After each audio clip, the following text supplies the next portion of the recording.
Alright, so let's go ahead and wrap up this section 4.3 by taking a look at applications. We typically do this for each section. As you can tell, I started talking before I turned the recorder on. Seems to be a habit for me today, and maybe I'm just getting tired of doing this. Who knows? But anyways, alright, so I've got a kind of a loaded problem here. So I'm giving you a function that's in general form, and I'm asking you to find out whether it has a maximum or a minimum value, and then explain your reasoning. And then on top of that, I want you to find that maximum or minimum value. And then on top of that, I want you to find the range of this function. So it's like, whoa, right? Lots of information. And as I mentioned, let's go ahead and break it down in pieces. First of all, does it have a max or a min value? And then what is your reasoning behind it? And that's basically what I have here. We know that this lead coefficient is basically our A value. A is positive, so that means my parabola is opening upwards. So this essentially means that our vertex is serving as a minimum value. So it does have a minimum value. As a matter of fact, from previous language, we know it's going to be an absolute value minimum, and it's occurring at the vertex. So basically, to answer the next question, right, to find the minimum value, we basically need to find the vertex. Okay, and then you guys have two ways to find that vertex. There's the nice vertex formula or the completing the square. I won't torture you guys. We'll go ahead and use the vertex formula. So h is negative b over 2a. And so in this case, my b is negative 4. And my a is 2. So we get 4 over 4. We get 1. So we know that the h coordinate is 1. So to find the k coordinate, we basically need to find f of 1. So this is 2, 1 squared, minus 4 times 1 plus 7. We get 2 minus 4 plus 7. This is negative 2 plus 7. We get 5. So there's your k. So just quickly sketching this graph, we know that its vertex is at 1, 5. So 1, and then 1, 2, 3, 4, 5. And then it's 2, so it's opening up pretty skinny. So there's just a really quick sketch of the graph, all right? And that's the point, 1, 5. So what's the maximum, what's the minimum value in this case? The minimum value is 5, all right? So we've got that answer. Now can we answer the range question? Of course, the answer is yes. Now that I have a nice sketch, we can see since 5 is the lowest value we have. Let me change colors here.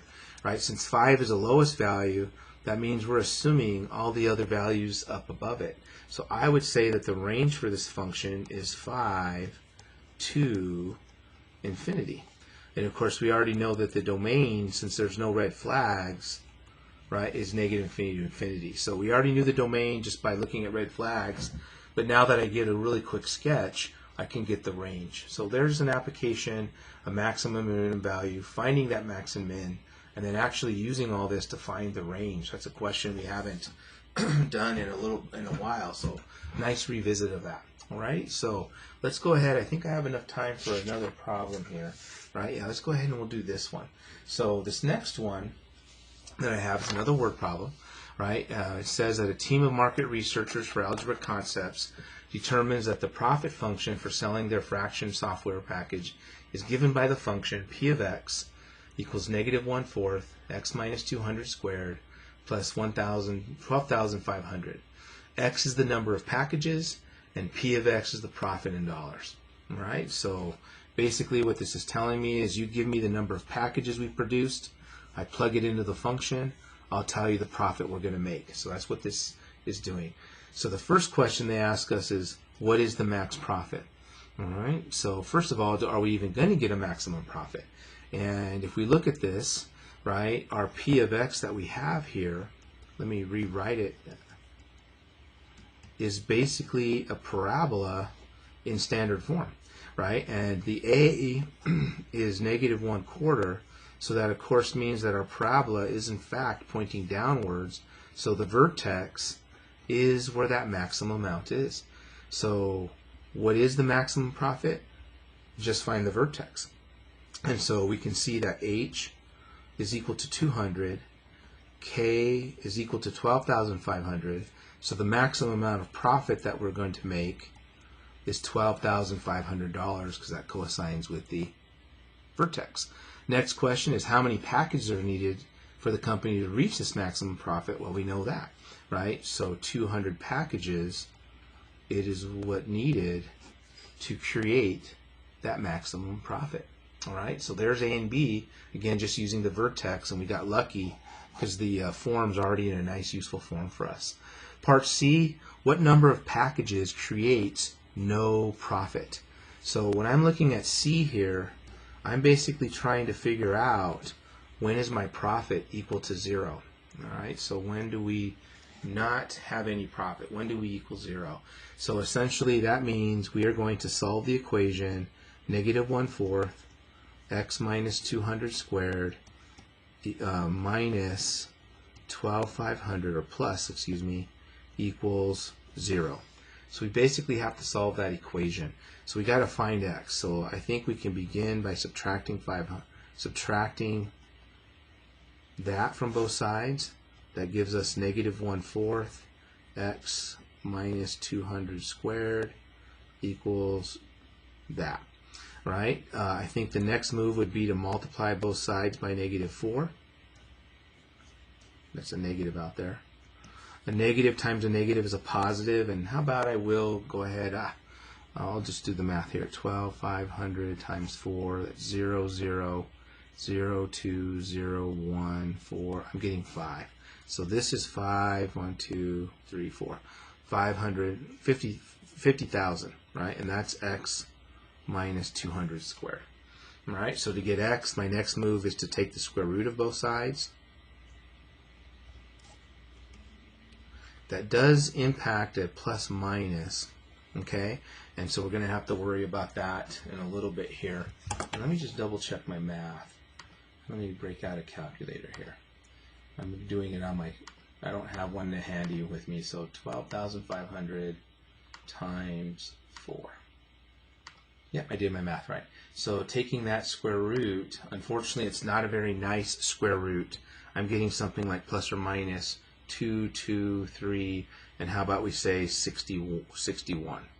All right, we're talking dollars here, so I'm going to deal in cents.